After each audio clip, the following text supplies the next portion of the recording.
And we're sick of it. And that's why. But when you come in, I mean, look, Bill Maher cold-bloodedly knows that the people that don't like Obama aren't racist. He knows that the majority of white people voted for Obama. He knows that people wanted to be magnanimous and friendly and try to put racial division behind. But Obama was put in power to create racial division, and that's why CNN and MSNBC and all of them get up there and say it is racist to show him as the Joker. It is racist to be against his health care.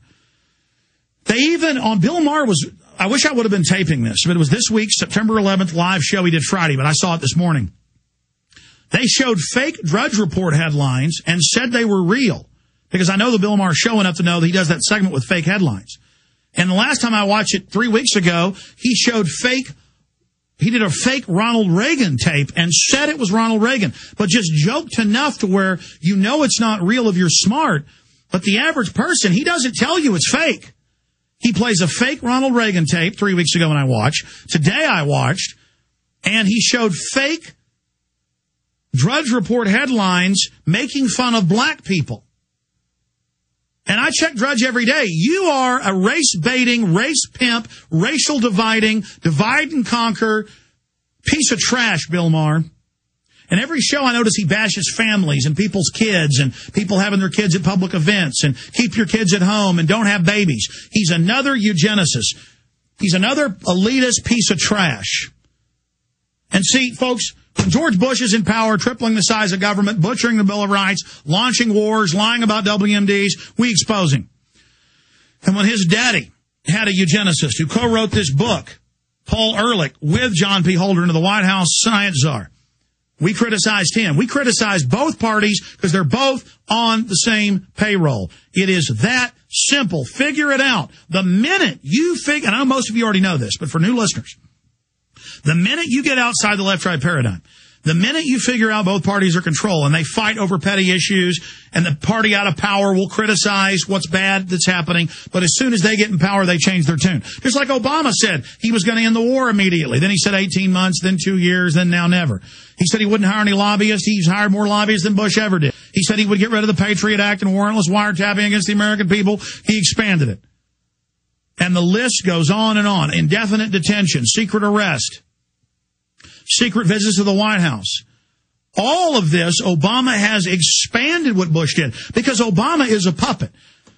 Now, when Obama was built up as this messianic savior who was going to save the world, and they called him president of the world and Superman and the one, I had to come out and make the Obama deception and point out he was a very dangerous puppet, because if we would have allowed him as a people to become this Hitler, Maoist, Stalin-like Julius Caesar, if we would have allowed that, he could have been very dangerous. Right now, he has the lowest approval rating in every Rasmussen, Gallup, you name it, between 45 and 40, depending on the poll. But every one of those numbers, any way you cut it, dice it, slice it, the lowest approval rating of any president in the 100 years of scientific polling. If you don't believe me, just Google the term. Obama has the lowest approval rating of any president at this point in the presidency of anyone ever. And I'm telling you, he will stage a terror attack. And I'm not the only one saying that. I've heard Glenn Beck even say, he may stage something. Michael Savage has said he'll stage a terror attack, Reichstag event. Limbaugh said he'll use a crisis. And to hear Glenn Beck and Limbaugh and Savage talking about the New World Order, admitting a lot of it's real now, and getting top ratings is a good thing. But I guarantee you, when Republicans get control of the House in a year and a half, you are not going to hear this out of them anymore, and I want you to hold them accountable at that time. Because all I want is a free country for my children. I want this corporate takeover to end. I mean, go back. We played the clips of Glenn Beck. He was for the banker bailout bill. He was for the Patriot Act. That's why I'm against these guys. But as long as they're telling the truth somewhat, that's why they're being demonized by Media Matters. We'll be right back after the news. Stay with us. Direct to you and in your face. You're listening to the Alex Jones Broadcasting Network. Okay, we got about 27 minutes left in this worldwide transmission. Anthony, Ruth, Amber, Robert, Dan, Evelyn, Thomas, Dan, I want to get to you, at least those 8 or 9 calls we have on the board. But I've got some 9/11 truth news I want to hit. Charlie Sheen, about a month and a half ago, And I'm going to have him back on this week, and we'll cover more of why we did this, the way we did it, and some other big announcements. Either Tuesday or Wednesday he's going to be on with us. We're not sure which day we want to do it yet. He's challenged Bill O'Reilly. He's challenged John McCain's daughter that attacked him on The View to a debate on live TV. We're seeing how that's going. He's been in contact with the White House about having a meeting with them, with 9/11 survivors, including first responders that are questioning the official story. 6 of the 10 9/11 Commission members, that's 60%, say the official story was a fraud, a cover-up, a lie. There should be a criminal investigation, not just a congressional investigation. That's why Charlie wrote his letter to the president. That's why he went public in a video interview, a taped interview, and 2 live interviews on my weekday radio show last week. And all those interviews and video interviews are up in the 20 Minutes with the President section, the big banner at the top of Infowars.com and PrisonPlanet.com will lead you to all of that. And there were quite a few even positive stories in the news, including one in the first or second. They debate which one's the biggest paper in the UK.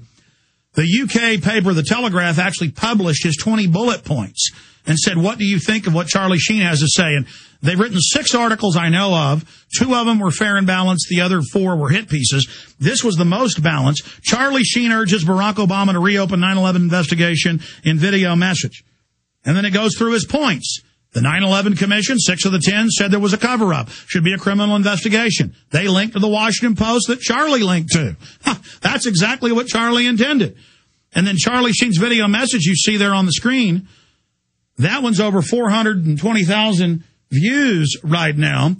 And there's thousands of versions of it people have grabbed. Clearly several million views. #1 video on YouTube right now. I shot the video at his home with him. And that debuted Thursday and became the most viral video on the internet by Friday evening and is still one of the most viral videos out there.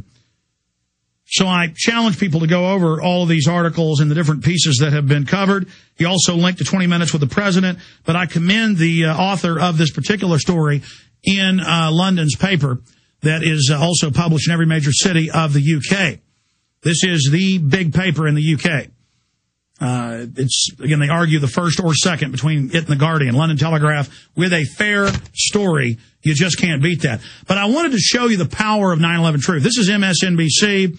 They attacked me. They attacked me with a knife. It's on video. Cut the cord of my bullhorn. Punched me in the stomach. We had guys show up 15 minutes later, Luke Radowski and others with other bullhorns, took it over again for 2 hours.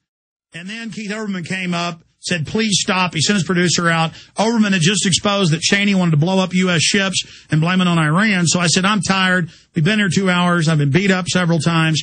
It's in the extras of the Obama deception, actually, all the raw video of that.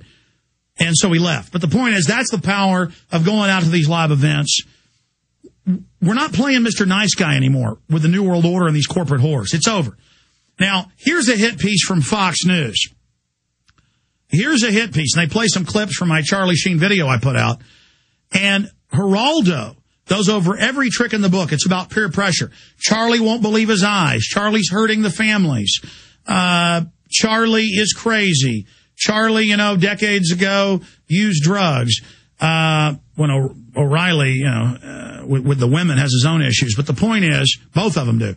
But the point is that it's all peer pressure saying we're crazy. When a New York Times poll showed 84% don't believe the official story, a CNN poll 83%. The media always uses a Scripps Howard News Service, 36% believing it's a total inside job. Folks, it's much higher than that. You can just Google 84% believe 9/11 cover-up. You can see it. But I wanted to play this as a textbook example of a hit piece. This is one of 3 O'Reilly's done. And it's just absolutely pathetic. But they're being forced to respond. They're not just going to put 9/11 out there as a pretext to take our liberties anymore. We're going to respond and demand a real investigation. They also say Charlie's just making stuff up. Charlie listed that the commission says it's a fraud, 6 of the 10 members. He listed that FBI translators have come out and said bin Laden worked for the U.S. government till 9/11. Charlie brings up all these other key points. In defiance of the facts, in despite of the record, despite of what their eyes saw, our eyes saw local news announcing the government's going to blow up Building 7, get back.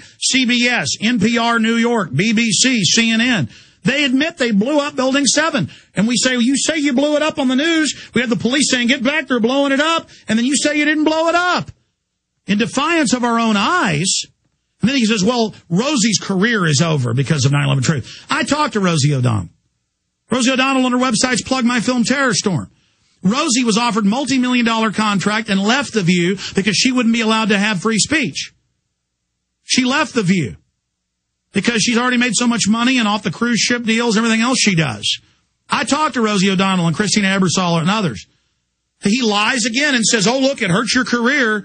To talk about this, they use peer pressure. We're going to come back and finish up with a clip and then go right to your calls. But every 5 seconds is a distortion or a lie. And it isn't working anymore, Geraldo. By the way, I took Geraldo's live TV show over. We ought to queue up Alex Jones Takes Over Geraldo's show. Show people that. That's in my film, Truth Rising. Available on DVD at Infowars.com on the secure online video bookstore shopping cart. We'll be right back. Stay with us.